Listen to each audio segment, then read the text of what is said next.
Well, good evening. You caught us right at feeding time here. We got Charlotte in her toboggan. It's the only way to travel here in northern Alberta. Yeah, we just forked off some hay off this round bale into our sheep here. So these two paddocks, got a small paddock here and one right here that we're working to do a little bit of regeneration on. So there's a lot of wind erosion and water erosion on the sheer face of this west-facing aspect of this hill here. And has really never been properly managed. So when we moved here in 17, we worked the soil up, and then right away we noticed that there was really little soil nutrition, very little poor soil health. So we're going to do some intensive regeneration over the course of the winter here, running the sheep in, doing a bit of bale grazing, adding some organic material to the soil. And then you also notice the smaller blue sheds back there. Those are our chicken houses. So we got a bit of a symbiotic relationship between the chickens and the sheep as they're able to scratch through, till and spread their manure and put it to good use in regenerating this soil. This weekend, we're actually going to get all the sheep back from pasture. Just, you see the neighbor's house there? Just west of there, we've got all our ewes and our ewe lambs. So everybody's going to come back up into the farmyard here, and then we'll sort them by breeding lot. Who's going to go with Todd and who's going to go with Jock, and who's not going to get bred until the spring. And then hopefully we don't have any mishaps with that, because it's usually a good opportunity to brush up on your swear words. Anyways, as you know, pretty big fan of permaculture and trying to turn this place into like an actual permaculture farm.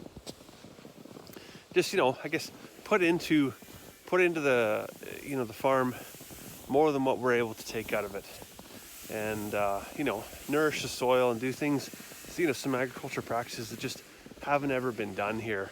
Which, speaking of which, you can see, although they're covered in snow right now, this is Carmen's hugelkultur beds. So they're filled with logs and manure and leaves, and then just a layer of soil. So these are going to be our kitchen gardens in the spring. We'll grow basically a salad bar right there. When we got here in 2017, I don't want to say there wasn't a plan. I mean, we knew we were going to put a house there and a shop there, kind of thing. But that was about it, right? Beyond that, there really wasn't a plan for, permaculture design of the yard and how we're able to take advantage of things like terrain, slope, soil conditions, water, all that stuff, right?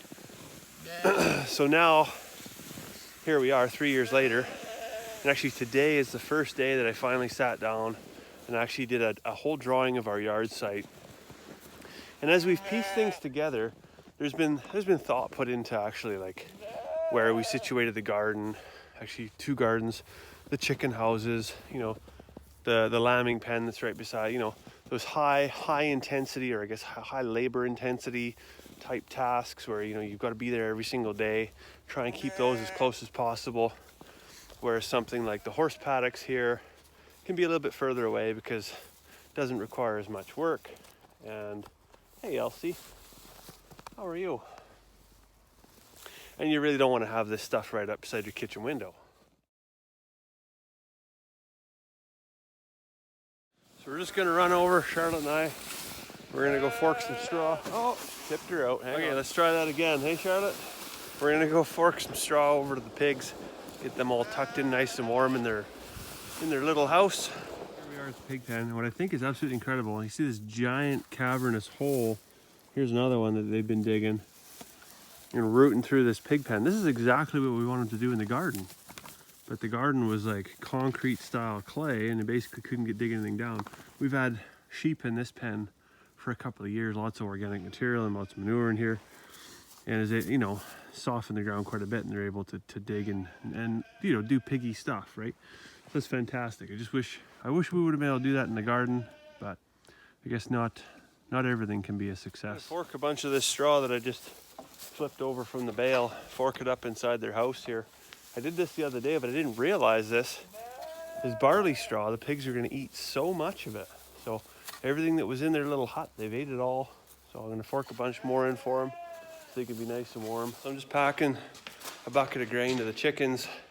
I've religiously been doing this since we got chickens, feeding them in the morning, first thing in the morning before I go to work.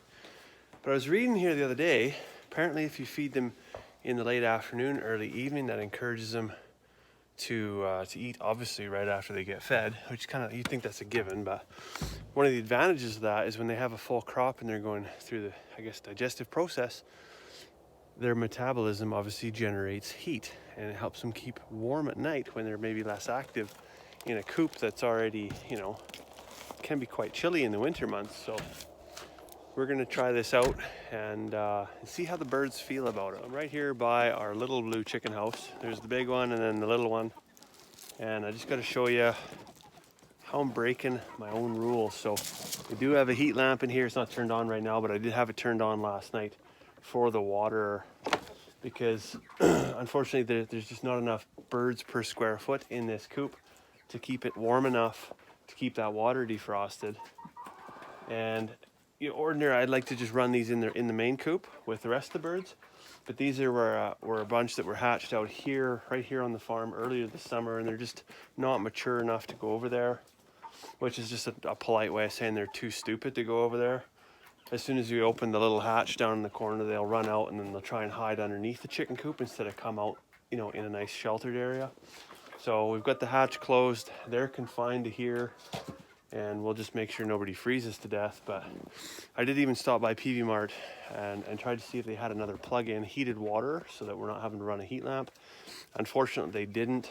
So for now, I think I'm just gonna get one of those Christmas light dusk till dawn timers and plug it in there. So at nighttime when it gets really, really cold, we can plug it in and the heat lamp will shine on there. But during the daytime when the sun is out, it won't have to be on, because honestly, it's just once it freezes, then you can't ever really get ahead of it. So you can just prevent it from freezing during the night. I think we'll be on the right track.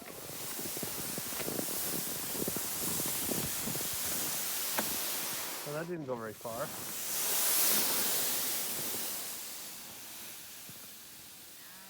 So we just got Charlotte to bed, and actually had a wonderful supper. Carmen made like a beef stew. Yesterday I knew she was talking about making something out of beef. She wasn't really sure what. I was thinking like a roast beef is what she was planning. So on my way home I stopped at the grocery store and I picked up some buns. I thought, oh yeah, there's gonna be leftover roast beef. Gonna have some roast beef sandwiches. It's gonna be great. And then I also picked up some cinnamon buns. I thought that'd be a nice treat too. Smear it all around.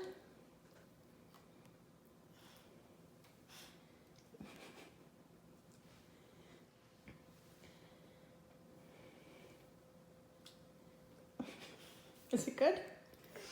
Well, anyways, I come home and as soon as I crack the door on the house, I can smell beef stew, fresh bread, and cinnamon.